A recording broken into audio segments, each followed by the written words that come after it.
Yo, my people, you already know VIP Busy Low, CEO of Very Important Plans, LD, and a brand that inspires, encourages, and celebrates humble beginners, the hundreds from shillings to millions and billions and all that good stuff. Also, the brand that reminds us that dreams don't catch their soul, so we got to do in a dream without a plan. It's literally just a wish. Who have you got sitting next to me? Z, Yeah, favourite child. no, we won't do all that still. Big up all my youths, them.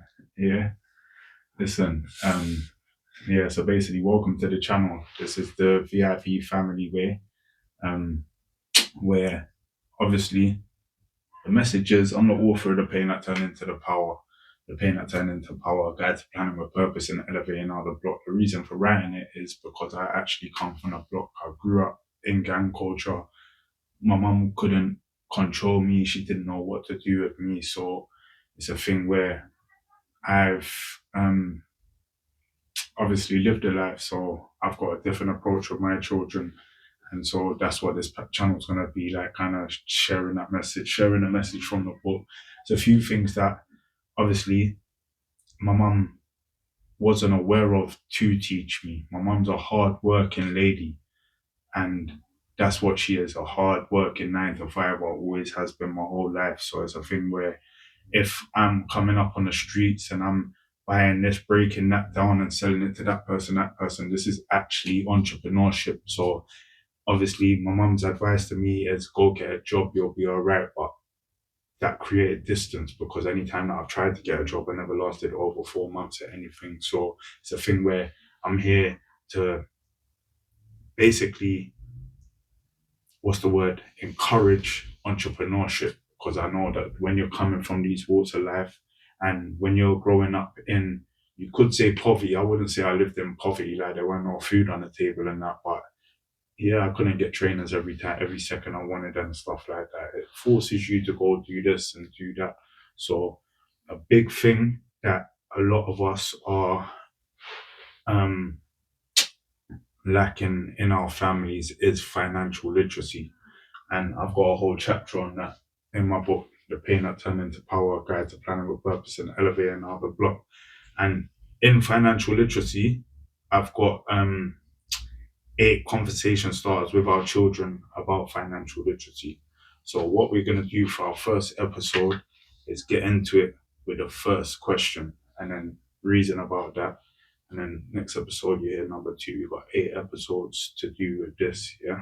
So what do you think financial literacy is, firstly? Like, I know what literacy means. Yeah. It's like What is numbers, isn't it?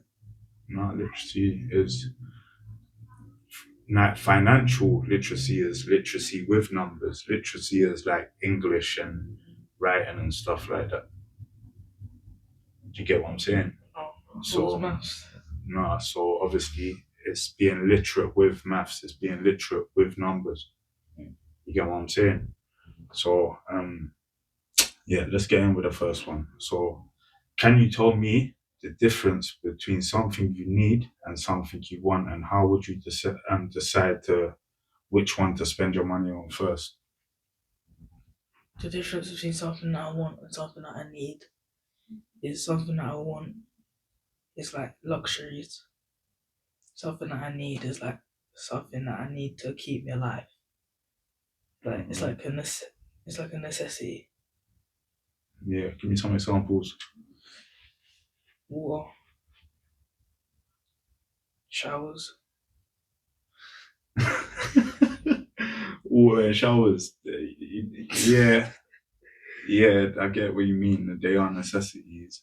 Water comes from a shower. So, like, what things in a shop, like outside the consumer world, consumer meaning things that with us buying things. Food. What? Yeah, go on. What's the necessities? Yeah. Yeah. Yeah, go on. And clothes, because you can't be walking around naked. Yeah, of course. And what you want, something that you want is like shoes. Like Or you can't be walking around barefoot. So what do you mean? I know what you mean, but elaborate. Like You don't have to be walking around barefoot. You can have socks on, Yeah, what do you mean by shoes? like the newest shoes or like the newest phone. All right.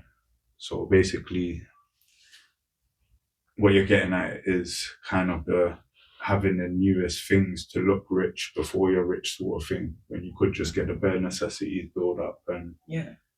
all right. No, I hear that still.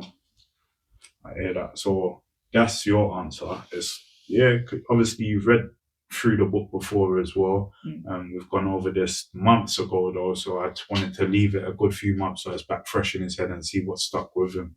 So the answer in the book is needs are things that you must have to stay alive, like food, housing, electricity, and clothes that protect you from the weather.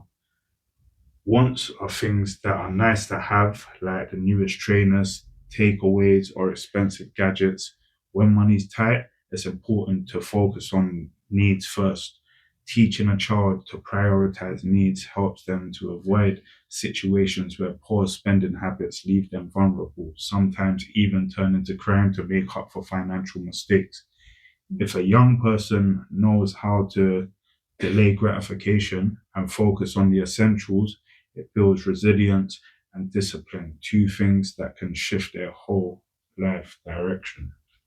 Do you get what I'm saying? And as I say, I wasn't taught all of this from when I was young, innit? Like, obviously, my thing was I need that or I want that. These are wants, but Mumsy couldn't afford them, and I'm sure that a lot of my people from the streets can relate to this. Mumsy can't afford it there and then every single time you want it. You get me? So it's a thing where, alright, cool. They're getting money over there. Right, what doing this, doing that to get money, we're gonna do that because now we can get it for ourselves and it becomes a habit. Also in the book I touch on the first chapter is trapping or trapped. And the way I described it like this in an interview. Let me ask you, why does a mouse go anywhere near a mousetrap if it might be the last thing he ever does?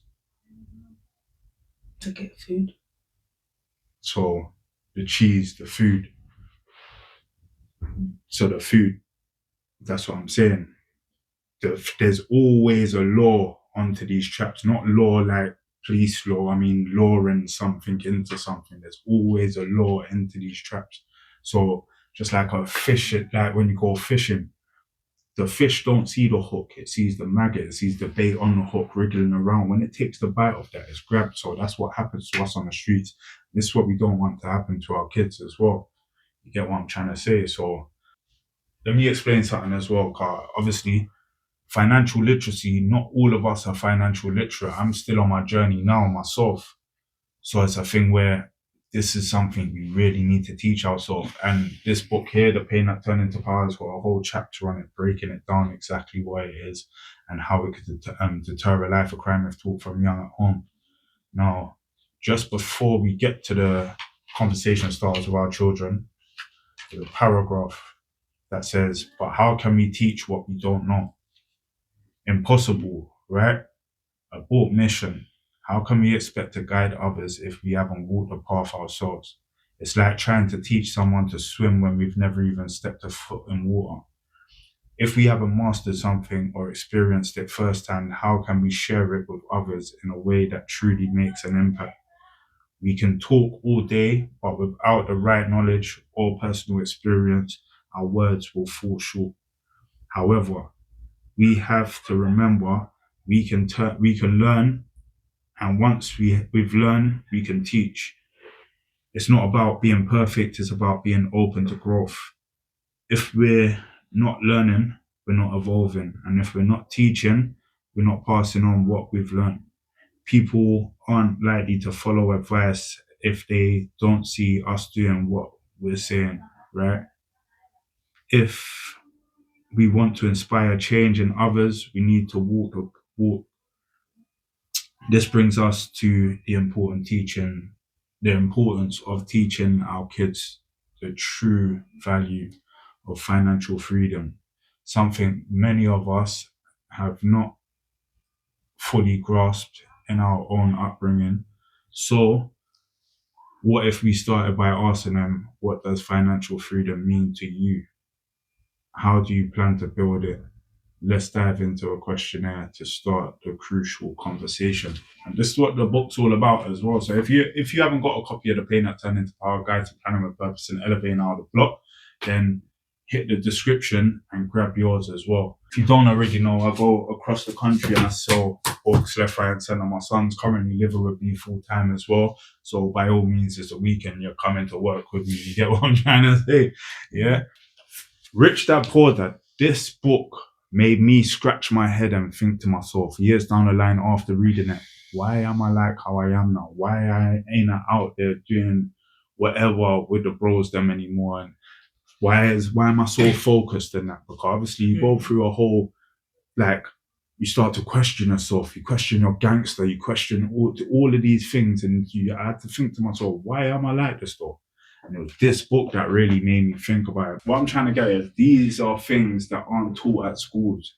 And my book also breaks down the school to prison pipeline.